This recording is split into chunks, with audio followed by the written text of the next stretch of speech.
স্বাগত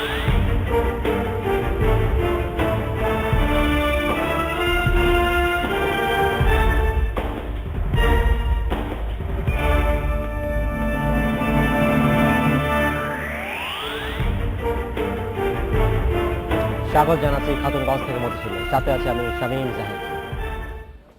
সুষ্ঠু ব্যবস্থাপনা এবং উদ্যোক্তার অভাবে 14 বছরেও পূর্ণাঙ্গ রূপ পায়নি সুনামগঞ্জের বিসিক শিল্পনগরী। ফাঁকা পড়ে আছে প্রায় পুরো শিল্প এলাকা, ফলে এই হাওড় অঞ্চলে বাড়েনি কর্মসংস্থানের সুযোগ। আজ আমাদের আলোচনার বিষয় বিসিক শিল্পনগরী। এই নিয়ে আলোচনা করতে আমার সাথে স্টুডিওতে রয়েছেন জাতীয় ক্ষুদ্র ও কুটির শিল্প সমিতির বাংলাদেশের নাসিবের সভাপতি মির্জা নুরুল গনি। তবে মূল আলোচনা যাবার আগে দেখে নেব একটি প্রতিবেদন। সুনামগঞ্জ শহরতলির ওয়েজখালী এলাকাতে 2000 সালে স্থাপন করা হয় বিসিক শিল্পনগরী। তবে প্রায় 16 একর জায়গায় এই শিল্পনগরীর কার্যক্রম পুরোদমে শুরু হয় 2007 সালে। কিন্তু 120টি শিল্প প্লটের মধ্যে 75টি এখনও বরাদ্দ দেওয়া হয়নি। মাত্র 11টি প্লটে চালু হয়েছে শিল্প কারখানা। গ্যাস, ইলেকট্রিসিটি, ওয়াটার সাপ্লাই এই সমস্ত অবকাঠামো বিদ্যমান রয়েছে। আগ্রহী শিল্পোদ্যোক্তারা এগিয়ে এলে আমরা খুব দ্রুতই বরাদ্দ দিয়ে শিল্প প্লট করার জন্য পূর্ণাঙ্গ সহযোগিতা করব এবং আশা করব তাতে শিল্পনগরীর কর্মচাঞ্চল্য সৃষ্টি হবে। উদ্যোক্তারা অভিযোগ করেছেন সুষ্ঠু ব্যবস্থাপনার অভাবে ফাঁকা পড়ে রয়েছে শিল্প প্লট। বিভিন্ন মর্গেজ চায়, এই চায় সেই চায়, লোনের দেয় না, যার প্রেক্ষিতে এখানে বিসিকে শিল্পনগরী করতে মানুষের উদ্যোগ কম। আর এর ফলে এই বিসিকের এই শিল্পনগরীর অনেক জায়গা খালি অবস্থায় পইরা রয়েছে, আর নাইলে এতদিন এটা খালি অবস্থায় থাকার কথা ছিল না। আর পূর্ণাঙ্গভাবে শিল্পনগরী হিসেবে গড়ে না উঠলে কর্মসংস্থান বাড়বে না বলে মনে করেন তারা। Independent news. দেখলাম প্রতিবেদনটি আমরা। যারা মির্জা নুরুল গনি, আপনার কাছে স্বাগত জানাচ্ছি অনুষ্ঠানে। কেমন আছেন আপনি? জি, ভালো আছি। প্রতিবেদন আমরা দেখলাম, যেখানে সুনামগঞ্জের শিল্পনগরী একটা চিত্র দেখলাম।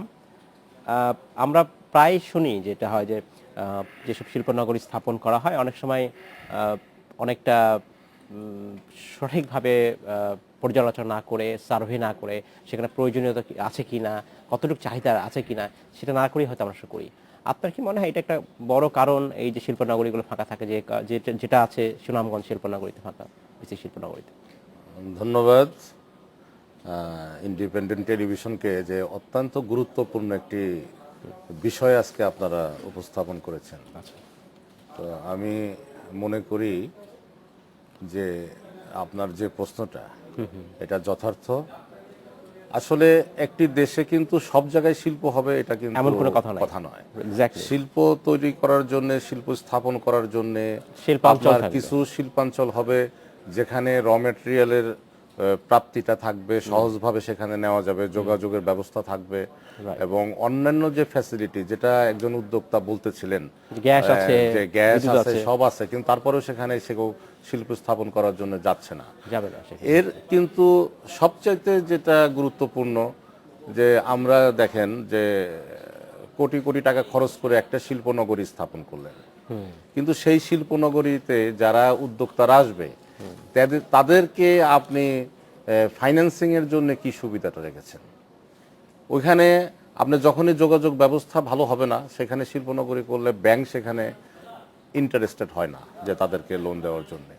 এই জন্যে বিসিক শিল্পনগরীর জন্য আলাদা, আমরা বহুবার এটা দাবি করেছি যে আলাদা বিশেষ ঋণ তহবিল করতে হবে, স্পেশাল ক্রেডিট প্রোগ্রাম করতে হবে এই শিল্পনগরীগুলোর জন্য, যেখানে শিল্প স্থাপন করার জন্যে যারা আসবে তাদেরকে একটা প্যাকেজ হবে, সেখানে তারা সকল সুযোগ সুবিধা পাবে, পাশাপাশি অর্থনৈতিক যে সুবিধা যেটা দরকার সেটাও পাবে, তাহলে শিল্প স্থাপন করবে। সেটা ঠিক আছে, কিন্তু আমি প্রথমে যে প্রশ্নটা আপনি করছেন, আপনি যেটা বলছেন যে বাংলাদেশের সব জায়গাতেই শিল্পাঞ্চল হওয়া দরকার নেই, শিল্পনগরী গড়ে তোলা দরকার নেই। না, আমাদের প্রায় 64 ডিস্ট্রিক্টে প্রায় সবগুলোতেই মনে হয় বিসিকে শিল্পনগরী রয়েছে।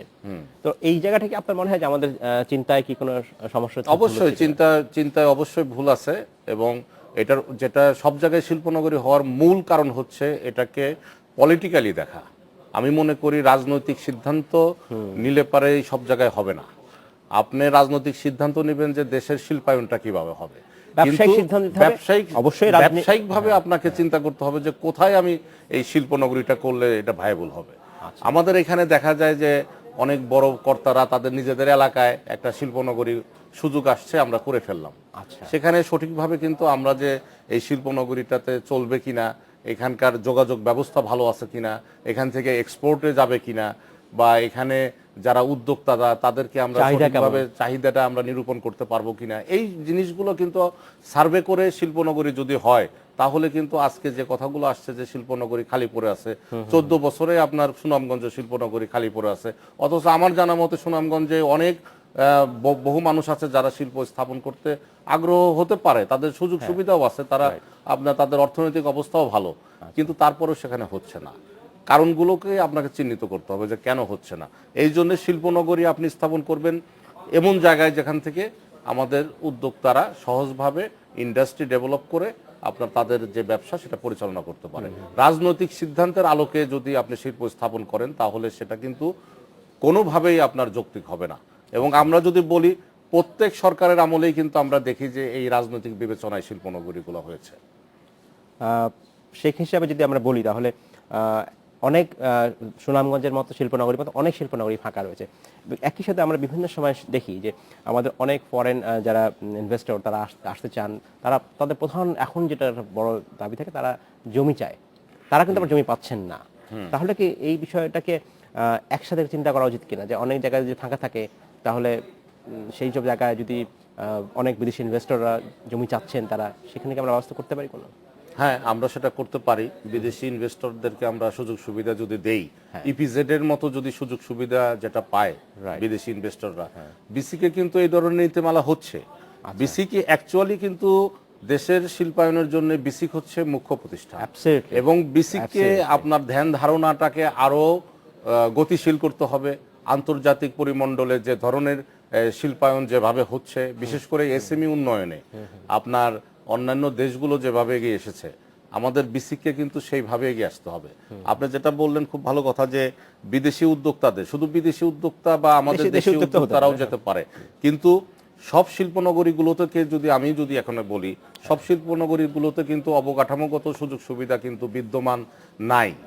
অনেক শিল্পনগরীতেই আপনার গ্যাস নাই, অনেক শিল্পনগরীতেই আপনার ইলেকট্রিসিটির প্রবলেম আছে, এবং ইদানিংকালে যদি আপনি ভালোভাবে দেখেন যে ঢাকার আশেপাশের যে শিল্পনগরীগুলো সেখানে কিন্তু প্রতিযোগিতা আছে, সেখানে জমি পাওয়া যাচ্ছে না।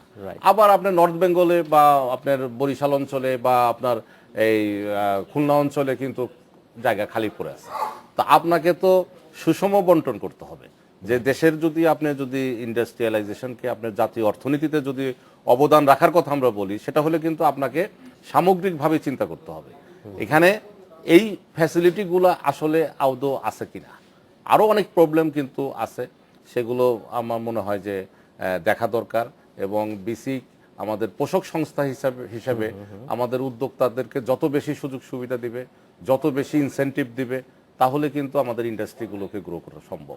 আপনি বলছিলেন এক স্পেশাল ফান্ডের কথা বলছিলেন। স্পেশাল ফান্ড আছে। এই ফান্ডটা কেন দরকার? যে একজন উদ্যোক্তা ব্যবসা করবেন, তাকে অবকাঠামো দিচ্ছে সরকার, তাকে অবকাঠামো দিচ্ছে বলতে পারি, এখন ফাইন্যান্সটাও কি সরকারকে দিতে হবে নাকি তারা নিজের উদ্যোগে ব্যবস্থা করবে? না, নিজের উদ্যোগ একজন